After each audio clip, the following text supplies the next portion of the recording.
હવેસર તળાવમાં ડૂબવાની ઘટનાઓને ગંભીરતાથી લઈને પાલિકા દ્વારા મહત્વપૂર્ણ નિર્ણય કરવામાં આવ્યો છે।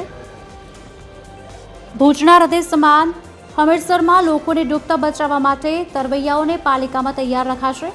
જેમાં પાલિકા હસ્તકના ફાયર વિભાગમાં ફરજ બજાવતા તરવૈયાઓને પાલિકા કચેરીમાં રાખવાનો નિર્ણય કરાયો છે। કુલ 2 પારીમાં 2 તરવૈયાને કચેરી ખાતે જ રાખવામાં આવશે। રોજબરોજ આપણે જોઈએ છીએ સોશિયલ મીડિયાની અંદર અને જે અખબારી પ્રેસ છે છપાય છે એની અંદર કે જે હમીરસર તળાવની અંદર નવા નીર આવ્યા છે એના પછી રોજબરોજ આવી ઘટના જોવા મળતી હોય છે। તો એક ભુજ નગરપાલિકા દ્વારા આયોજન કરવામાં આવ્યું છે કે જે ફાયર